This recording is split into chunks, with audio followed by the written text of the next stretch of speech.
Alright guys, it's time for me to make a video again. I know you guys probably have been waiting for me to make another video, but I just wanted to make a video and just talk about Power Rangers Turbo. I don't really hate Turbo as a season as much as I used to, but I still don't think that this is a good season of PR. I'm just going to talk about Turbo and maybe talk about some ideas that maybe could have made the show better. First, I'm just going to start off by saying Turbo has one of the best theme songs ever. It just rocks to listen to. It's great to have a car ride to. It tells what the show is and what the show is about. It has a great instrumental to it. And it makes you want to cheer the Rangers on, even though this season is not the greatest. The first thing I want to talk about is the movie. In my opinion, I felt like in Turbo, they shouldn't have just jumped into a movie if they weren't going to explain the thing with the seal powers. I felt like they should have started Turbo off with prequel episodes that would build into the changes, but they said, fuck it, let's try another movie, let's see if we can make as much money as Mighty Morphin. And while Turbo was a successful movie, it was not good in terms of quality. The movie is not a great movie as I go back and look at it. And also, I would have probably had toned Diva Talks down a bit. I don't think that she's as bad as people remember, but I definitely would have toned the character down a little bit. We came from Rita, who was a loud, very boisterous, could be annoying at times, villainous. I felt like they should have maybe toned down Diva Talks and really made her different, really made her stick out, and they also should have made a lot of her plans a lot more intelligent than they did. Having a bomb almost every episode is not a good plan at all. It was terrible. I also did not enjoy Elgar. I don't know why the hell he was the leading general of Diva Tox's team. I will never understand that. I will understand if maybe he was a side character, but he's the whole leading general. It's kind of like Beast Morphers. Like, why the hell would you put the comic relief in charge of being a general or security? It just doesn't make any sense. I understand in Seal, Goldar, and Rito were more of comic relief, but the focus was not on them as a threat in CO. It was on King Mondo and the Machine Empire. Lord Zed and Rita were in the background of that show. I mean, especially that episode when Justin had kicked the crap out of him. Like, that really just put me out of Turbo right there. I'm like, this leading general is getting kicked around by a 12-year-old. I understand Justin is smarter than most 12-year-olds and can fight. But when your whole entire army is getting their asses handed to them by somebody who's barely hitting puberty, that's pretty embarrassing. It really, really is. But let me get back on Diva Talks. I say they should have toned down Diva Talks because it just felt like Diva Talks was Rita on steroids. She was always super loud, always yelling, always screaming, always bratty, and getting outsmarted by the Rangers tremendously. I cannot believe that this was the most successful villain in this series up to this point. I can't believe it. It's crazy to think that Diva Talks was the one who defeated the Power Rangers. It just sounds crazy saying, man. You'd think it would be somebody like a Lord Zed, well, before he got married to Rita and turned into a puss. You know what? Let me not go into that. Or you would think it would be the Machine Empire. But no, it is Diva Talks, the villain that I take the least serious out of all of the villains up to this point. And I'm talking about before In Space. So don't start talking about Astronemo. I'm talking about to this point, people. And the other villains in this show were pretty much one note. The only villain that I really was interested in was that general who came in the second half of the show. He really shook the show up because he was actually coming up with plans to outsmart the Rangers and actually got some W's on the Rangers. And I'm just like, why is Elgar in charge again? Why didn't you just put that general in charge? I'm sorry, his name has slipped my head, guys. It probably will come back to me, but I just don't understand why the hell was Elgar put in charge of the goddamn villains. He can't even get a W over a 12-year-old. And Justin isn't his 12-year-old who has superpowers or super abilities. Justin is only smarter than most 12-year-olds. How in the hell could Nelgar even get a W over Justin? The world may never know. And let's just talk about Sordon and Alpha. Sordon and Alpha are pretty much on life support in this show. They don't really do anything of note. Like, I cannot remember one notable thing Alpha and Sordon did for this season or contributed to this show. I think even the writers and producers realized that and were like, why do we even still have Sordon and Alpha here? Let's just write them off. We're not doing anything with them anyways. That's pretty much all I have to say about Alpha and Sordon. And then we get to Demetria, who's one of the worst mentors of all time. She answers your answers with even more questions, and it is really fucking annoying. I almost feel like she is the equivalent of a troll on Twitter nowadays. They're not answering your questions. They're not giving you insight on anything they're said. They are just giving you more questions because they can't give you an answer. And I would talk about the seal powers not being here more, but I'm pretty sure that's been harped on enough. But I'm just gonna say a little something. The seal powers not being used and the turbo powers being chosen over them is one dumb choice. It is not explaining how the turbo powers are so much better than the powers that literally grow over time. And also, why the hell didn't we do shit with our returning Rangers? Why the hell is Tommy's storyline, I like racing cars now? That is something that he has never, and I mean never shown any type of interest in. I just wish this series had the foresight of what Tommy would become. I just wish we would have had some episodes that just kind of showed us Tommy's transition into interest of teaching. Like, I really would have loved if we had that foresight from them, but I'm not gonna harp too hard on that because Tommy didn't become a teacher till many years later, and the show was owned by a different company. This is just wishful thinking I'm saying right here. I don't have anything else to pretty much say about Tommy. He passes his powers on to TJ. He likes Cat and he likes racing cars. That is it in this whole entire TV show. Adam, I cannot say one word about Adam and Turbo. I honestly wish they would have allowed Johnny Young Bosch to stay on and become the Red Ranger like it's been rumored, so we could actually see him transition into being a leader and learning how to be a leader. It would have been 100 times more interesting than what they did with him. Tanya, I just feel like they just dropped everything with Tanya. I would have loved if they expanded on how she is adjusting to living in America and on this team even more. And I would have loved if maybe we even expanded on her singing because it was 1,000 times better than Cassie's goddamn singing. But I'll wait to talk about that when I get to Cassie. Let's get to Cat. She's dating Tommy. That's all we learn in Turbo. Literally, she's dating Tommy. She's still dating Tommy. That is all we learn about Cat in this show. Lord, they did Cat so dirty in this show now that I think about it. Let's move on to the most controversial character. One of the most controversial characters in PR, and that is Justin Stewart. Personally, I hated Justin when I was younger, but as I've grown up as an adult, I don't hate Justin as much because I'm going back to watch the show and I'm like, Justin wasn't that bad. Sure, he did not fit in this show. Sure, they should have never put in a kid into this show that's about teenagers. Sure, they expected us to ignore our suspension of disbelief by adding a kid to a group of characters that are teenagers to fight a planetary threat. But, I don't think Justin was as annoying. The one thing I will give Justin is he was the first to respond to when everything was going bad. And plus, his intelligence did come into play at times, even if it was very little. This character doesn't ignore me. Well, the character traits doesn't ignore me. It's his inclusion in his fight that ignores me, as I just stated.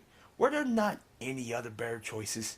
I understand that Justin was smarter than the average 12-year-old, but what the hell does his intelligence have to do in a fighting situation? See, I can suspend my disbelief enough to believe teenagers could fight this threat, especially teenagers that had martial arts training. But a 12-year-old, uh-uh, uh-uh, uh-uh, and people wonder why this team lost in the end. Let's just check this team. They put a bunch of new people on this team who had no experience of fighting this threat, and they had a freaking 12-year-old a part of this team also. You wonder why this team of Rangers were not the ones to defeat Divatox. I mean, just think about it on paper. They were meant to lose. I'm not saying that that's a good thing on a writer's part or a bad thing, but this team was just built to lose at the end of the day. But let me get back on topic. I just feel like they had better choices. You could have went for Tommy's brother. Hell, you could have even went from Dex from Mass Rider. I think that guy would have loved to be the first Kamen Rider and first Power Ranger ever.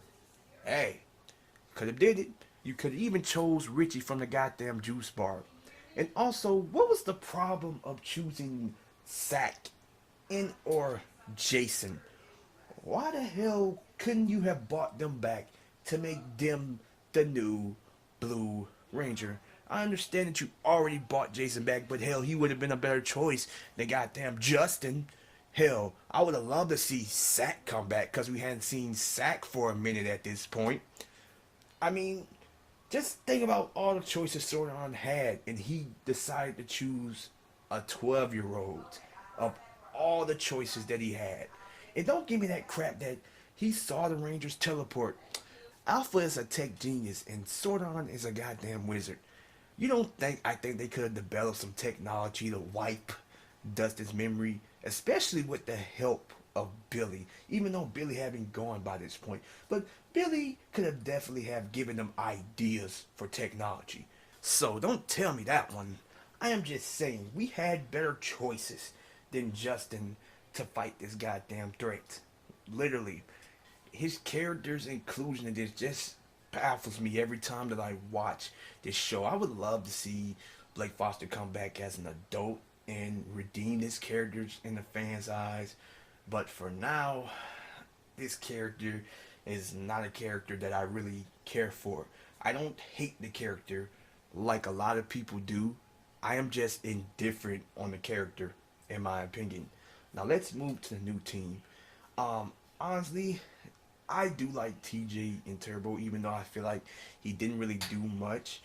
I felt like we should have had a storyline with TJ where he was constantly tested as a leader, and we should have been shown the effects of the pressure of having to step up as a leader and having to fill in for Tommy. I felt like we should have done that with his character. I do like how they handle his transition into the Red Ranger and the leader because he is the first to step up to help out Tommy and Kimberly when they are captured by Divatox. I do like that.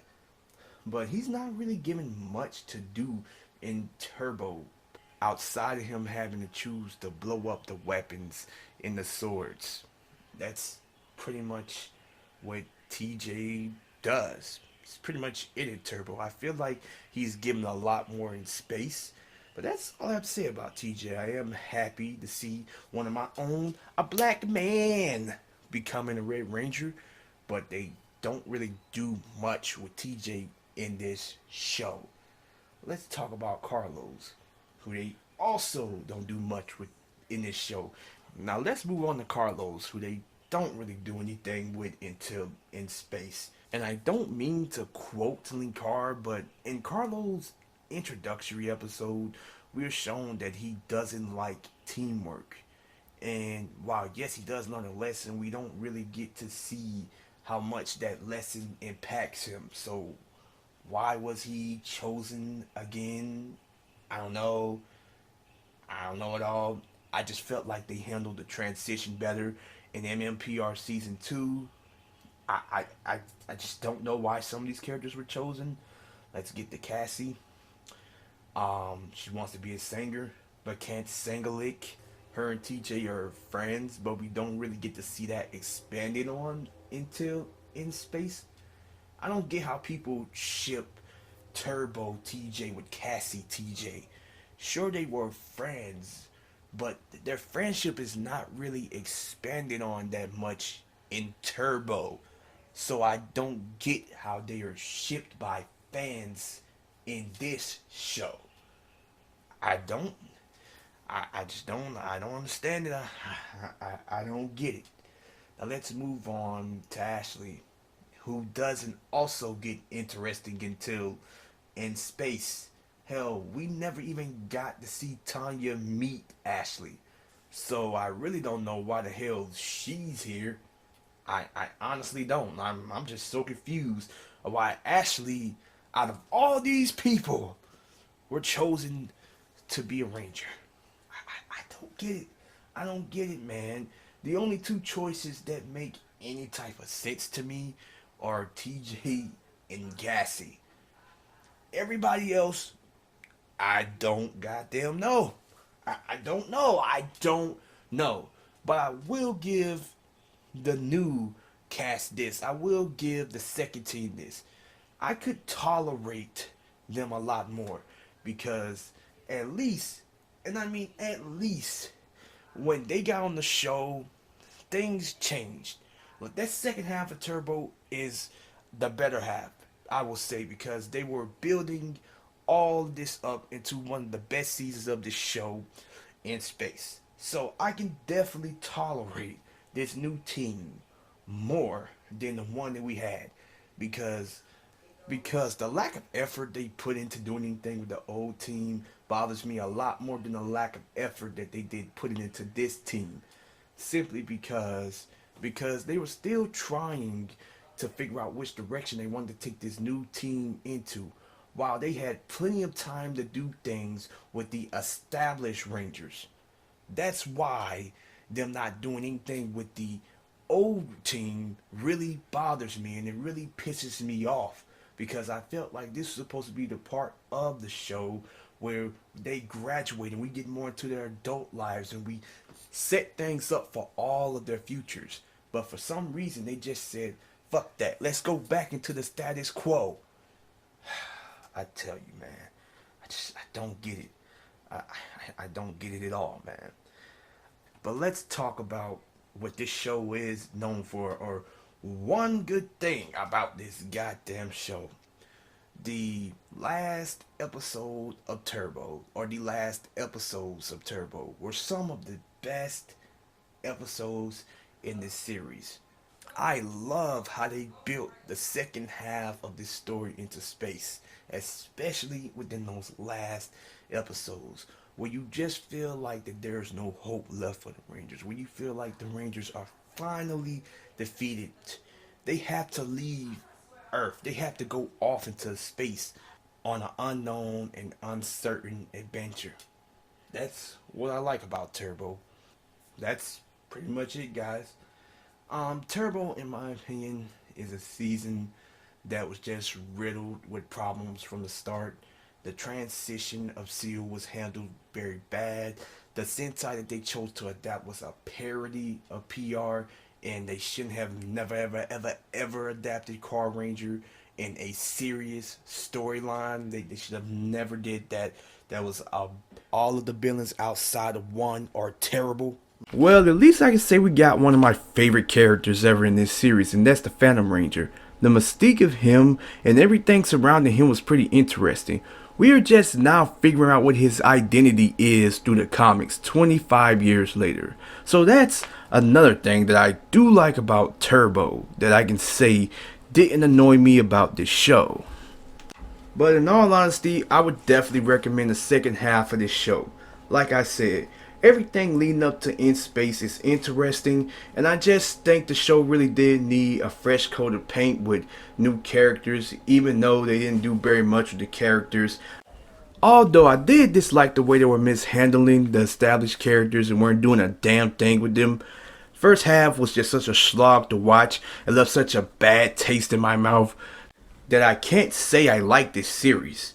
I would say that this series is 50% bad and the other 50% is okay to good material. So I don't know what I would give Turbo in a ranking. I'm probably going to give it a 5 or a 6 to be honest. I still do not like this series, but this series is not as bad as I remember it. I will be redoing my top 5 worst Power Ranger series video because I feel like my opinions have changed since 2017, and trust me, I've seen worse series since 2017, so my top 5 worst series have changed somewhat from where they were 5 years ago, and I do have a fresher and newer perspective that I would like to give you guys when I talk about worst series ever created. So you guys stay tuned for that. And also, subscribe.